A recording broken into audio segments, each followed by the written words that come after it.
रामगोपाल वर्मा ने एक्सप्लेन किया है कि गैंगस्टर्स ने, जो दौर था 90s का दौर था, गैंगस्टर्स जो बॉलीवुड का अंडरवर्ल्ड उस समय कैसे एक्टिव था सब जानते हैं, तो उन्होंने बताया कि भाई उस दौर में राकेश रोशन, गुलशन कुमार, इन लोगों पर क्यों हमले हुए। किल वन, एक्सटॉर्ट मनी फ्रॉम 10, ये दरअसल फॉर्मूला था। दरअसल रामगोपाल वर्मा ने जो 90s के दौर को एक्सप्लेन किया, क्योंकि खुद भी बहुत सारी फिल्में उन्होंने अंडरवर्ल्ड पर बनाई, तो उन्होंने कहा कि भाई जो अंडरवर्ल्ड होता है वो बहुत कैलकुलेटेड मूव चलता है, और according to him gangsters used fear as a tool to assert dominance by targeting influential figures. जब अंडरवर्ल्ड के लोग इन्फ्लुएंशियल पीपल्स को, इन्फ्लुएंशियल फिगर्स को टारगेट करते हैं, उसके बहाने से वो बहुत सारा डोमिनेंस चाहते हैं। उन्होंने कहा कि when the underworld wants to show its power, it targets big names like Rakesh Roshan, Salman Khan and Shahrukh Khan. He explained, adding that many of these figures saw themselves as larger than life personality। सोचिए ये साइकोलॉजी है। Underworld किनको hit करता है, किनको निशाने पर लेता है, किनको धमकियां देता है, ऐसे बड़े स्टार सलमान खान, शाहरुख खान, राकेश रोशन, बहुत बड़े प्रोड्यूसर डायरेक्टर, सलमान शाहरुख के बारे में कुछ कहने की जरूरत नहीं। तो राम गोपाल वर्मा के हिसाब से अंडरवर्ल्ड इन लोगों को इसलिए टारगेट पे लेता था क्योंकि ये लोग लार्जर देन लाइफ पर्सनैलिटीज हैं। भाई दर्शकों की नज़र में तो उनकी इमेज वही है ना, लार्जर देन लाइफ है, और ये खुद भी कुछ हद तक खुद को इसी तरह से समझते हैं। तो रामगोपाल वर्मा यही कहते हैं कि जब वो ऐसे व्यक्ति को टारगेट करेंगे, अंडरवर्ल्ड को यही लगता है कि जब वो अंडरवर्ल्ड में ऐसे किसी लार्जर देन लाइफ इमेज वाले व्यक्ति को टारगेट करेंगे, तो उनकी फैकल्टी में, मतलब जो उतने पैसे वाले हैं, जो उतने रसूख वाले हैं, उन तक अपने आप मैसेज पहुंच जाएगा। रामगोपाल वर्मा कहते हैं कि जब शाहरुख, सलमान, राकेश रोशन, गुलशन कुमार, जब ऐसे लोगों को टारगेट किया जाता है, तो उससे ये जो क्लियर मैसेज आता है कि देखो ये लोग आम आदमी तो है नहीं, और ये कितनी सिक्योरिटी में रहते हैं, इनके पास पहुंचना आसान नहीं है, इनसे बात करना आसान नहीं है, इनसे मिलना आसान नहीं है। हम ऐसे लोगों को अपनी गोली का निशाना बनाते हैं, ऐसे लोगों तक हमारी पहुंच, हम उन तक पहुंच जाते हैं, उनकी सुरक्षा का जो घेरा है उसको तोड़कर हम अपनी पहुंच वहां तक बना लेते हैं। तो बाकी लोग भी अपने आप समझ जाओ कि तुम भी हमारे निशाने पर हो, हम तुमको भी कभी भी खत्म कर सकते हैं। तो उनका टारगेट यही होता है, किल वन, एक्सटॉर्ट मनी फ्रॉम 10। एक आदमी को मारो, डर फैल जाएगा, 10 से वसूली करो। तो ये रामगोपाल वर्मा ने जो है एक इंटरव्यू में ये बात कही है, और ये बात सच भी है कि एक दौर था भाई 1997 में तो गुलशन कुमार की हत्या भी हो गई थी। जो अबू सलेम के जो भाड़े के लोग थे, उन्होंने गुलशन कुमार को जो है वो गोली मार दी थी, और सरेराह और सरेआम गोली मारी थी। तो रामगोपाल वर्मा ने इस इंटरव्यू में ये भी बताया कि भाई, उन्होंने कहा कि भाई हाँ ठीक है, एक तो अंडरवर्ल्ड में ये भी होता है कि थोड़ा अपनी इमेज चमकानी, जो इस तरह के जो लोग होते हैं कि अपना खौफ पैदा करना है, और साथ में ये भी था कि भाई गुलशन कुमार जो है, जो उनसे डिमांड की जा रही थी, जो वसूली के लिए जो कुछ पैसे की डिमांड थी, वो उसको पूरा नहीं कर रहे थे। तो ऐसे में जो गैंगस्टर्स थे उनको अपनी ताकत दिखानी थी, और बात वही है, एक को मारो तो 10 में अपने आप खौफ आ जाएगा। और रामगोपाल वर्मा ने इस इंटरव्यू में उस दिन को भी याद किया जब 1997 में जब गुलशन कुमार की हत्या हुई थी, तो उन्होंने कहा कि मैं प्रोड्यूसर झामू सुगंध के यहाँ पर बैठा था, और तभी अचानक टीवी पर ये खबर फ्लैश हुई, और हर कोई इसको सुनकर जो दहल गया था। जिस तरह से गुलशन कुमार की हत्या हुई थी वो जानते हैं हम लोग। उनकी बायोपिक बनने का लंबे समय से, मतलब मुझे लगता है 4-5 साल तो हो ही गए हैं, काफ़ी बातें चल रही हैं, उनके बेटे जो है बायोपिक बनाना चाहते हैं। शुरुआत में कभी अक्षय कुमार का नाम था कि वो गुलशन कुमार का रोल प्ले करेंगे, फिर आमिर खान की एंट्री हुई, फिर होते होते इस फिल्म की बातें जो है अब लगभग बंदी है, समझ लीजिए। लव एंड वार, संजय लीला भंसाली जब फिल्म बनाते हैं खूब चर्चा होता है फिल्म बनने से पहले ही, और ऐसा ही इस फिल्म में भी हो रहा है। तो फिल्म का अनाउंसमेंट जो है वो जनवरी 2024 में हुआ था, तो 24 पूरा निकल गया, 25 पूरा निकल गया, और ये था कि भाई 26 के आखिर आते आते तक ये फिल्म रिलीज होगी। लेकिन अब ये खबर आ रही है कि ये फिल्म 26 में रिलीज नहीं होगी, ये 27 में जाएगी, क्योंकि इस फिल्म की पहले भी रिलीज डेट बदली है। क्योंकि जब पहली बार इसको अनाउंस किया गया था जनवरी 2024 में, तो कहा गया था कि 2025 के क्रिसमस पर रिलीज करेंगे, तो वो तो निकल गया। अब फिर ये आया कि भाई ये फिल्म, क्योंकि रीशूट बहुत होता है संजय लीला भंसाली की फिल्मों में, वो जब तक खुश नहीं हो जाते हैं एक एक फ्रेम से अपनी फिल्म के, तब तक वो जो है वो सेटिस्फाइड नहीं होते हैं। और इस फिल्म के बारे में तो ये भी खबरें बीच में आई हैं, अब आप उसको गॉसिप कहिए या जो भी कहिए, या हो सकता है बाद में अनाउंस हो, क्योंकि आजकल लंबी फिल्मों का चलन है, और इतनी लंबी कि उसको 2 हिस्से में बांट दिया जाए।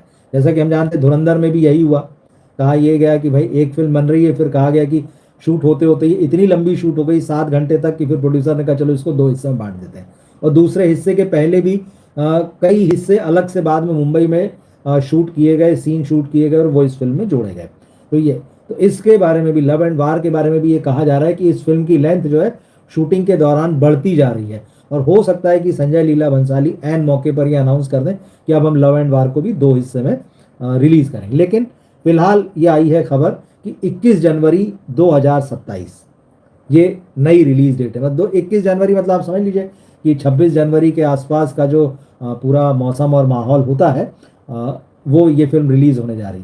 तो देखते हैं। हालांकि आपको ये भी ध्यान होगा बहुत सारी चीज़ें चलती हैं। तो ये भी कहा गया कि भाई संगम जो फिल्म आई थी राज कपूर की, राज कपूर, राजेंद्र कुमार, वैजयंती माला, बड़ी फेमस फिल्म, और वो भी लंबी फिल्म थी, 2 इंटरवल वाली फिल्म कही जाती है वो। उस फिल्म में 2 इंटरवल हुआ करते थे। तो ये उसी से इंस्पायर है लव एंड वार। अब ये कितना सच है कितना झूठ है, तो ये एपिक सागा बताया जा रहा है। तो देखते हैं, फिल्म आएगी तब देखेंगे। मगर फिलहाल जो है, अगर आपको लव एंड वार का इंतजार है तो आपको 2027 तक इस फिल्म का वेट करना पड़ेगा। अक्षय कुमार की तरफ से एक स्टेटमेंट आया जिसमें उन्होंने बताया कि उनकी जो एक फिल्म थी गोरखा नाम से बनने वाली थी आनंद एल राय के साथ में।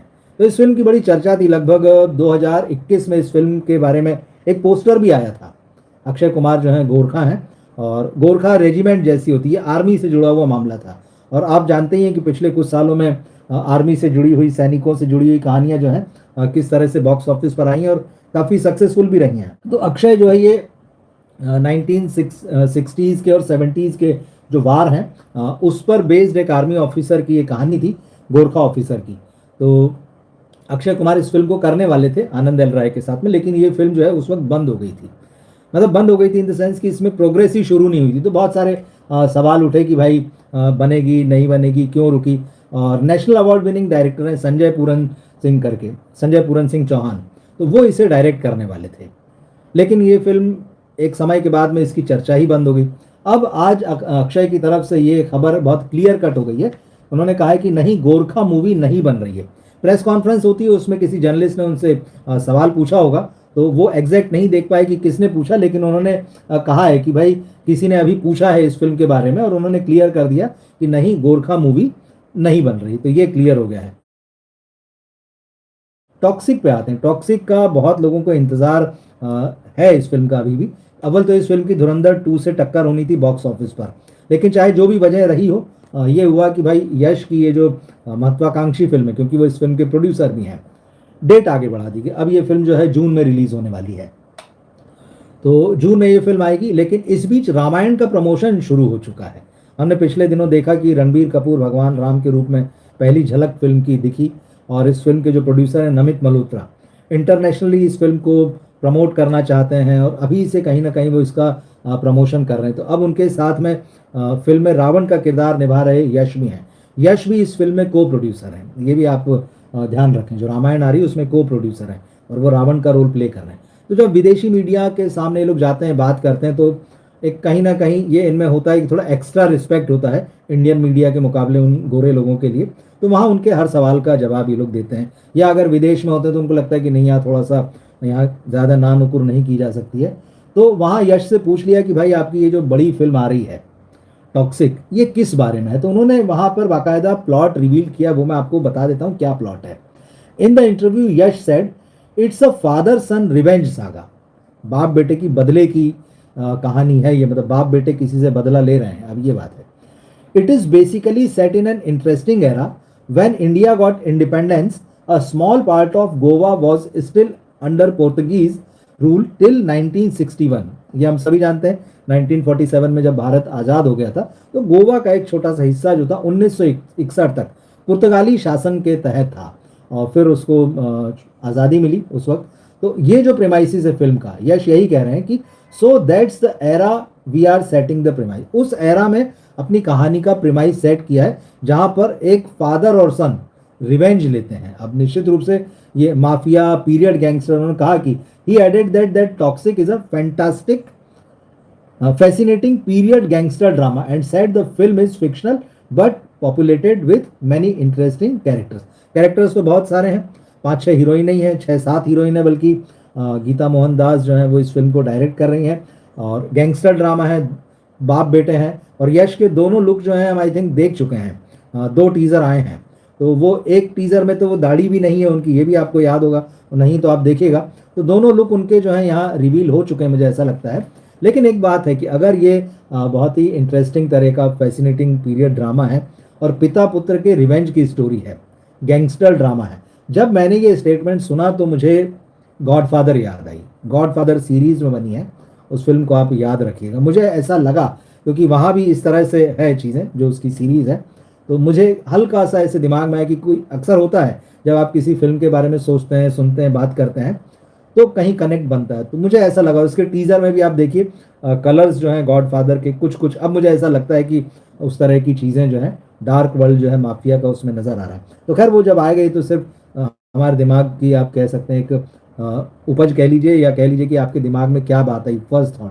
तो मुझे फर्स्ट थॉट जो है इस प्रेमाइसिस को सुनकर जो है वो गॉडफादर याद आया, क्योंकि यहाँ पे फादर सन का रिवेंज ड्रामा है। वहाँ भी कितने रिवेंज है वो आप जानते हैं।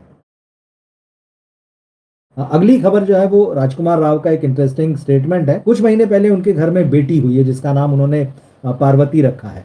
तो बात करते हैं, मीडिया में भी बात करते हैं, जब वो कहीं फिल्मों की शूटिंग पे जाते हैं, फिल्म वाले लोग मिलते हैं तो वो लोग भी बात करते हैं। तो राजकुमार राव ने कहा कि हाँ, आजकल मैं जहाँ जाता हूँ लोग मुझसे बात करते हैं।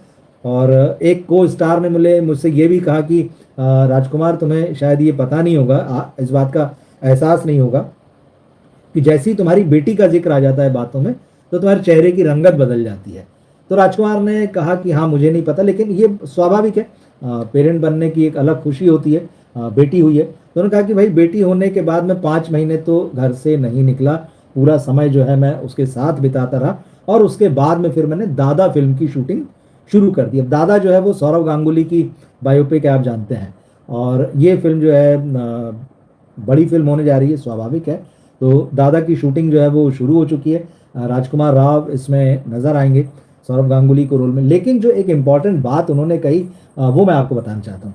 एक तरफ अक्षय कुमार हैं जिनकी हम बहुत आलोचना करते हैं कि भाई हर साल जो है आप 4 फिल्में 5 फिल्में करते हैं, 2-4 कैमियो भी कर लेते हैं।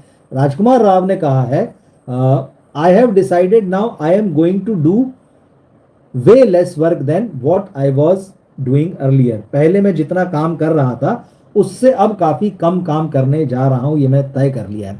आई am going to try and do only 2 films a year. अब मैं कोशिश ये करूँगा कि साल में सिर्फ 2 फिल्में करूँ। Now I am being very careful about the kind of films I do. I just want to really push myself and make Parvati along with my mother and Patralekha proud. तो ये बात वो कह रहे हैं कि भाई अब मैं बहुत ध्यान रखूंगा मुझे कैसी फिल्में करना है, नहीं करना। अव्वल तो 2 फिल्में करूंगा जिससे परिवार को ज़्यादा समय दे सकूं, बेटी को ज़्यादा समय दे सकूं, और साथ में ये भी ध्यान रखूंगा कि मैं कैसी फिल्म कर रहा हूँ। क्योंकि अब बोले यहाँ से मेरी कोशिश होगी कि ऐसा काम करूँ जिससे मेरी मदर, मेरी वाइफ पत्रलेखा और पार्वती जो बेटी है उनको प्राउड हो। तो किस तरह से व्यक्ति के जीवन में बदलाव आता है पेरेंट बनने के बाद में। और अभी तक तो बहुत काम कर लिया, अब वो सोचते हैं थोड़ा समय बची, कम से कम जब तक छोटी है तब तक तो भी। तो ये एक इंटरेस्टिंग स्टेटमेंट था। एक और इंटरव्यू की बात मैं आपको बता देता हूँ जो वाकई कई लोगों को बड़ी शॉकिंग भी लग सकती है। धुरंधर 2 की बात बॉलीवुड के फेमस गीतकार समीर ने दिया है। और समीर अंजान जो है उनसे पूछा गया, ये इंटरव्यू पब्लिश हुआ है। तो सीनियर राइटर हैं और उनके गाने एक से एक हैं, खूबसूरत गाने। लेकिन अब हम जानते हैं कि फिल्म इंडस्ट्री में म्यूजिक की क्या स्थिति है, किस तरह से जो है गाने फिल्मों में रह नहीं गए, बल्कि धुरंधर 2 पर ही जो है प्रोड्यूसर राजीव राय ने, डायरेक्टर भी हैं जो उन्होंने केस किया हुआ है अदालत में कि जो उनका ओए ओए तिरछी टोपी वाली गाना जो है वो चोरी कर लिया गया है। वो हालांकि आनंद बख्शी ने लिखा होगा ना, मगर समीर साहब से जब आज बॉलीवुड में म्यूजिक की स्थिति पर पूछा गया कि भाई तो बड़ा डल फेज चल रहा है, ऐसा क्यों है, तो उनका जवाब सुनिए। उन्होंने कहा कि भाई देवदास बनेगी वैसी गाने, देवदास के लिए देवदास जैसे गाने, बागवान के लिए बागवान जैसे गाने। उन्होंने सवाल उठाया कि आजकल बन क्या रहा है। स्वाभाविक जैसी फिल्म तो नहीं बन रही और नहीं चल रही, तो बनेगी देवदास जैसे गाने बनेंगे। आजकल बन क्या रहा है, सेक्स और वायलेंस बेच रहे हैं, ये उन्होंने कहा। सेक्स और वायलेंस बेच रहे हैं, उसमें म्यूजिक कहाँ से आएगा। और वो किरदार कैसे वो किरदार कहाँ से आएंगे जो आपका दिल छू लेंगे। तो ये बात उन्होंने एक जनरल जो है बातचीत कही। लेकिन फिर उन्होंने जो आगे बात कही, उन्होंने कहा एक समय था जब हमारे पास पड़ोसन जैसी फिल्में बना करती थी या और क्लासिक कॉमेडी फिल्में बना करती थी। डेविड धवन जैसे मेकर थे जिनकी फिल्में जो थी वो मसाला एंटरटेनमेंट थी, अलग अलग तरह के कैरेक्टर हुआ करते थे, उनका इमोशनल आर्क अलग अलग होता था। एक दौर तो 60s और 70s का जो दौर था आपको याद होगा, वहां तो हीरो हीरोइन पर ही नहीं, जो कैरेक्टर आर्टिस्ट होते थे उन पर भी गाने बनते थे और बड़े इंटरेस्टिंग उनके कैरेक्टर आर्टिस्टों के गाने हुआ करते थे और उनको उतनी ही शिद्दत से तैयार किया जाता था पर्दे के पीछे, और पर्दे पर भी उतने बढ़िया ढंग से शूट किया जाता था जैसे वो हीरो हीरोइन हो फिल्म के। और ऐसे तमाम गाने आपको मिलेंगे कि आप सुनते हैं, आपको पसंद है और आपको मालूम नहीं कि ये किस पर फिल्माया गया है। तो ऐसे सैकड़ों हजारों की संख्या में गाने, तो वो दौर पूरी तरह से चला गया है। तो उन्होंने वही कहा कि मतलब डेविड धवन का दौर भी चला गया अब तो, हालांकि उनकी फिल्म अभी आने वाली है तो उस पर हम बात करेंगे। तो वो सारी चीज़ें जो है खत्म हो चुकी है। अब वो कह रहे हैं कि आजकल तो सिर्फ जो है या तो सारी आप इशू बेस्ड फिल्म देख लो या फिर सेक्स और वायलेंस ओरिएंटेड फिल्में देख लो। तो ऐसे में म्यूजिक बचा कहाँ? म्यूजिक तो कहीं नहीं है। और वो कह रहे हैं ऐसी फिल्मों में एंटरटेनमेंट कहाँ है? अगर इशू बेस्ड फिल्में हैं, अगर सेक्स और वायलेंस ही अगर फिल्म की सेंट्रल थीम है, तो इसमें एंटरटेनमेंट कहाँ है? इसके बाद में उन्होंने जो कहा है वो सुनिए। उन्होंने आगे कहा कि आप धुरंधर देखिए। उन्होंने कहा कि आप धुरंधर देखें, क्या है उसमें क्या है उस फिल्म में? सिर्फ वायलेंस। एनिमल देखें, उसमें सेक्स के अलावा कुछ नहीं है। जब तक कहानियां अच्छी नहीं आएंगी, उसके साथ अच्छे राइटर डायरेक्टर नहीं जुड़ेंगे, अच्छे डायलॉग नहीं होंगे, तब तक अच्छी फिल्म नहीं बन सकती है। तो ये बात बहुत सच है। बॉलीवुड के बहुत सारे मेकर्स जो हैं, जो पुराने भी हो चुके हैं या आज के दौर के भी हैं, लेकिन सवाल यह है ना कि कौन पहल करेगा।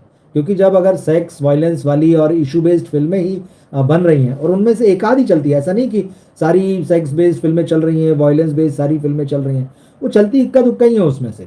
बाकी तो फिर उसके पीछे भेड़चाल नकल होती रहती, फोटोकॉपी बनकर जो है वो छपती रहती हैं। तो बात सही है, आपने जो वैरायटी थी आपके पास वो खो दी, कहानियों की वैरायटी खो दी, कैरेक्टर्स की वैरायटी खो दी। इवन कैरेक्टर्स के साथ में जो कैरेक्टर आर्टिस्ट हुआ करते थे फिल्म में हीरो हीरोइन के साथ, उनका तो आता पता ही नहीं है। अभी तो आप देख लीजिए, एक ही हीरो दिखता है और उसके बाद में एक दो कोई कैरेक्टर इंपॉर्टेंट समझ में आ जाए तो आ जाए, वरना तो पूरी फिल्म एक ही आदमी के पीछे चल रही होती। तो ये बात सही है कि जब तक फिल्म में अच्छे राइटर नहीं जुड़ेंगे, डायरेक्टर नहीं जुड़ेंगे, उसमें अच्छे डायलॉग नहीं होंगे, अच्छी कहानी नहीं होगी, तो अच्छा म्यूजिक कहाँ से होगा और अच्छे गाने कहाँ से होंगे। तो धुरंधर ये दूसरा पक्ष है।